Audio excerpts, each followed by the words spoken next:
Welcome to Textile Update, the podcast where we can share our passion for textiles, fibers, and yarns. This is Gwendolyn Hustvedt. This is the first of 2 episodes where I focus on basic weaves. Although we'll talk about 3 main categories, one of the categories is so big that it needs a whole episode to itself. The other 2, small enough that they can share an episode.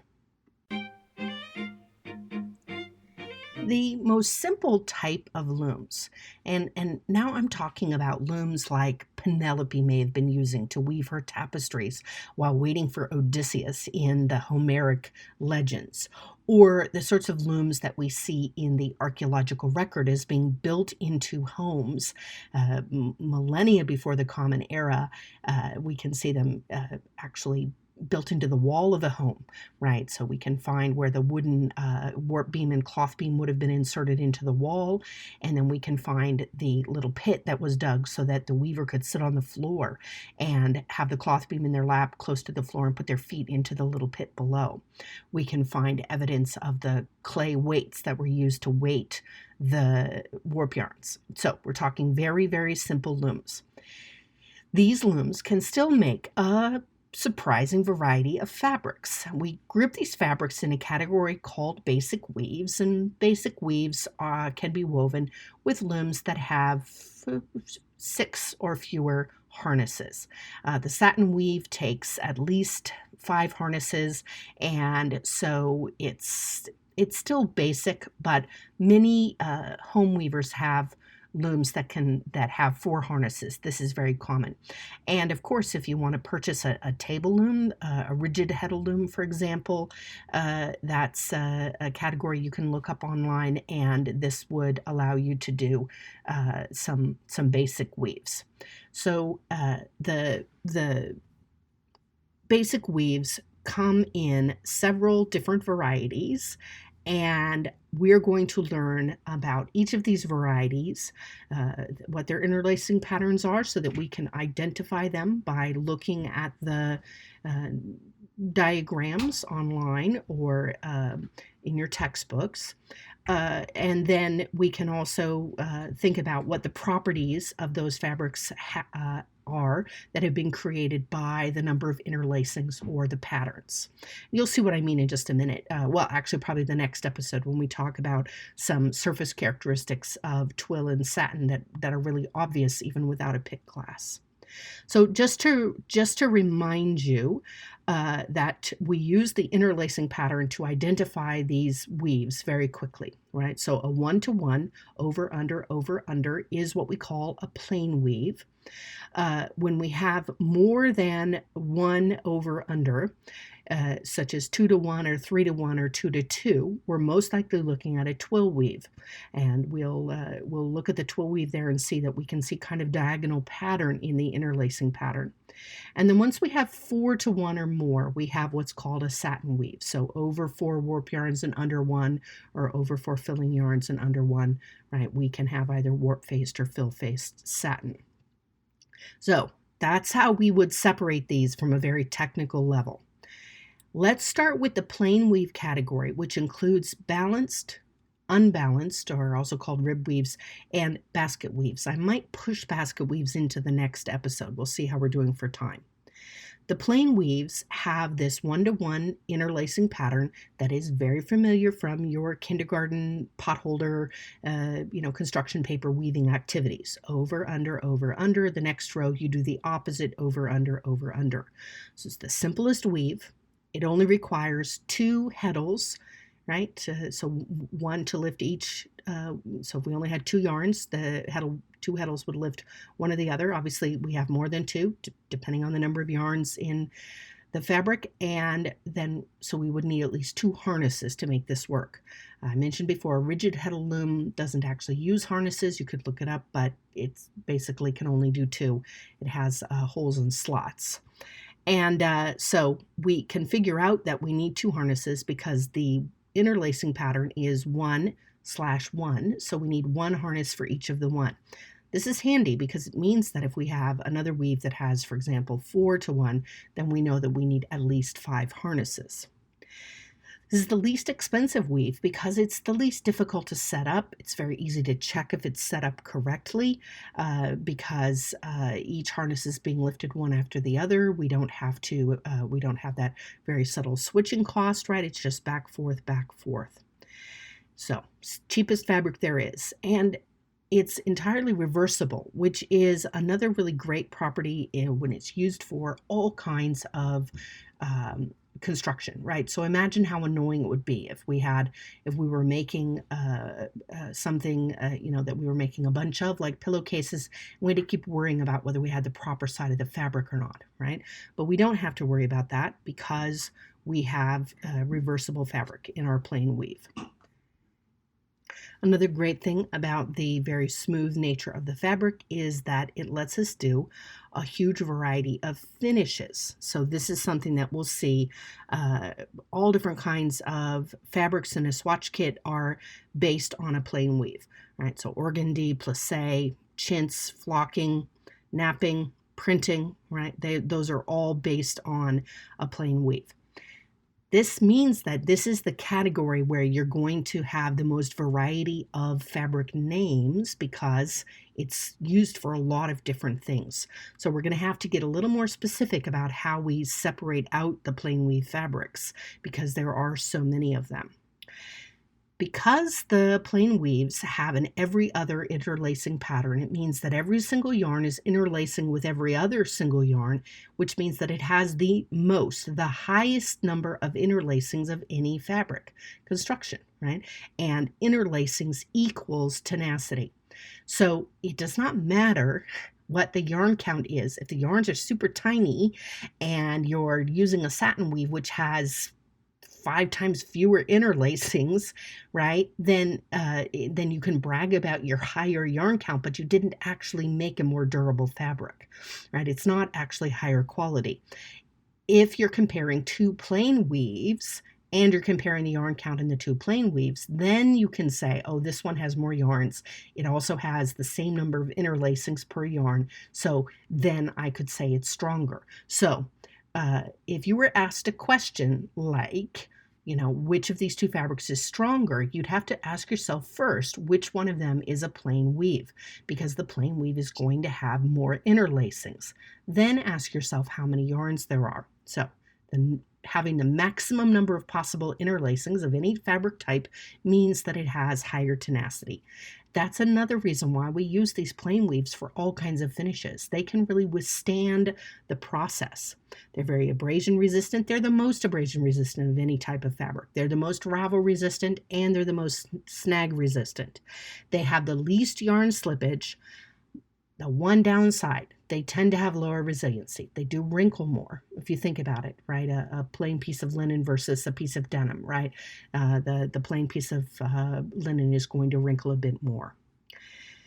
This very nice flat surface, as I mentioned, is really great for finishes. Now, the appearance of these can vary because we can use different size yarns and we can have a different count per inch. And so we can have something that's very translucent and lightweight, something that's not very translucent but still lightweight, something that's fairly heavyweight. Of course, I've mentioned the balance, right, that we could have balanced fabrics and unbalanced fabrics. And in fact, the difference in balance is sometimes the definition. So a percale and a broadcloth are both medium weight plain weave fabrics, but the percale is balanced, so the same number of warp and fill yarns, whereas the broadcloth is unbalanced, a higher number of warp yarns. So it took a bit longer to set it up on the loom, but once it was ready to go, it wove more quickly because it used fewer filling yarns. So those are some just different things to know about plain weaves. Now the balanced plain weave, right, has that 1-to-1 ratio, and the warp and fill yarns are going to be of similar size. And again, you can identify it by fringing the edges in the warp and fill direction and looking and comparing them. If the warp and fill yarns seem to be roughly the same density in the fringed area, then you know you're looking at a balanced plain weave. So let's go ahead and split them out into subcategories and name the different fabrics in these subcategories. The first category we're going to start with are lightweight plain weave fabrics, and these include cheesecloth, and crinoline, and those are both low count, lightweight plain weave fabrics. So cheesecloth and crinoline both have much fewer yarns per inch than your average plain weave fabric. We will use carded yarns for them because we don't need to worry about packing the yarns more closely, so we don't have to comb them. The yarns will likely have an average twist because we're not doing any additional finishes where a lower twist or a higher twist might be valuable.